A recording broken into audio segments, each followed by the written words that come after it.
Carson Wentz is a lost cause at this point? I don't believe he's a lost cause. I think he's lost for this season, but I'm not ready to call it a career for the guy. The guy's like 27, 28 years of age, and I think that he can be fixed, and I think that the damage that has been done is primarily on the coach, not Carson Wentz. That's where Max and I disagree. You don't play. What is your job as a coach? To figure out a way to get to him and coach him. That's your job. I understand that Carson Wentz has been absolutely awful. You complete 58% of your passes. You've got 16 touchdowns in the league, leading 15 interceptions on the season. And you know, you're holding the ball in the pocket. You've been sacked about 46 times and all of this other stuff. Because you're holding the ball so damn much, he's been awful. His throws are off. We get it. I understand it. But how did this happen? Once upon a time, while playing for the same coach, Carson Wentz was approaching greatness. He was a top 2 candidate for league MVP. What the hell happened? And whatever it is that happened, how is that not on your watch as Coach Peterson? How? I don't understand how we could do that. We could look at Roseman, and we could say Howie Roseman should have got, you know, the DK Metcalfs and the A.J. Browns of the world, got the brother some help. Deshaun Jackson was supposed to be there. He's been injury-prone since he's arrived there. We got all of that. Can't be helped. I got that. Nelson Aguilar is looking good in a Raiders uniform. Should have caught the winning touchdown against the Jets instead of Ruggs, by the way, because he was open, but Derek Carr overthrew him on the very, very play before that game-winning touchdown for the Raiders against the Jets. We understand what he was supposed to do. We expected more from Alshon Jeffrey. Zach Ertz has been hurt. Goddard's back. You know, they should be running the football more. They should be utilizing their running game more.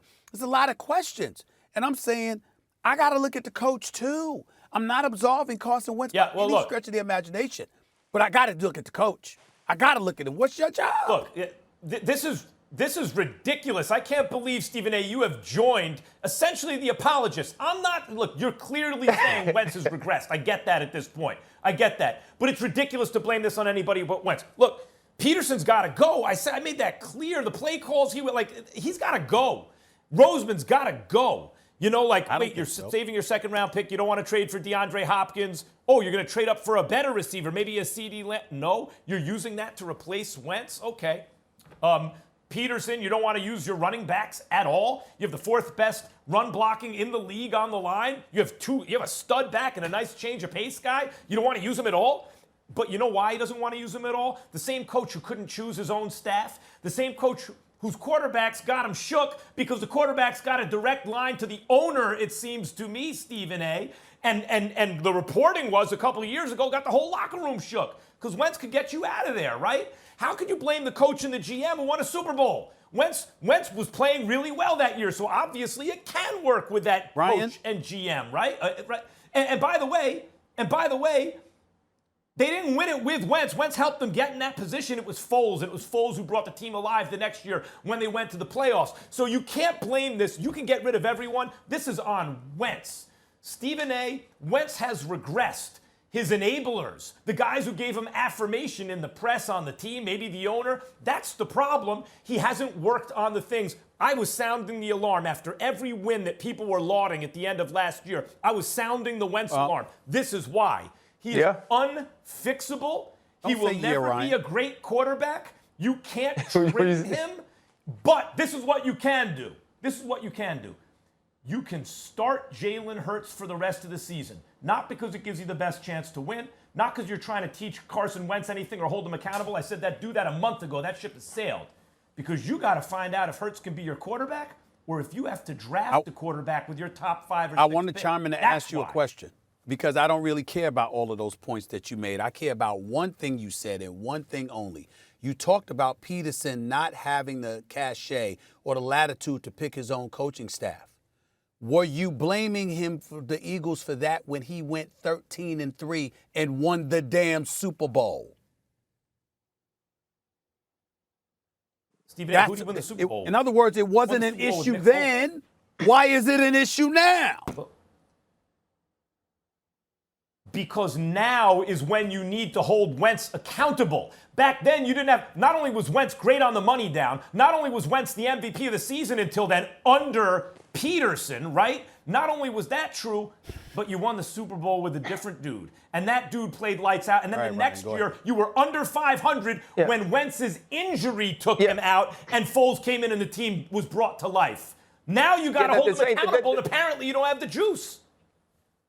Well, he don't have to. He don't have juice no more because he was backed into a corner and he had to make a choice.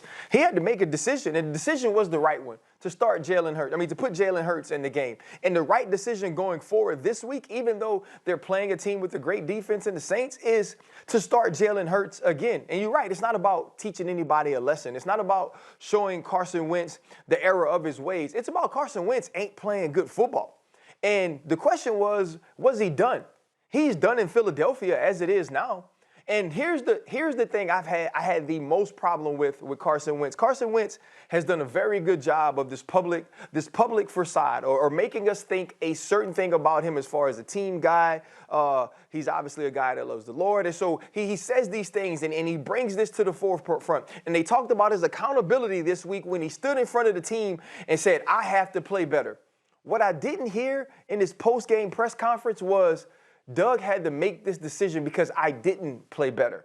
I was playing bad again today, so Doug had to do what was best for the team. We didn't get any of those things. We got, it's frustrating because, as a competitor and our team lost today, that's really what it came down to. No, you broke it, Carson Wentz. You weren't playing well. You couldn't make throws from clean pockets. You held the ball too long in the pocket and took sacks. That was you. And then when Jalen Hurts began to play, the team had energy. The team had juice. It seemed like when Nick Foles would start to play and the team would have energy and juice. And there were so many times I came on here and I fought Max Kellerman. I was like, Max Kellerman, that's stupid. Nobody goes out and plays harder because there's another quarterback in the game.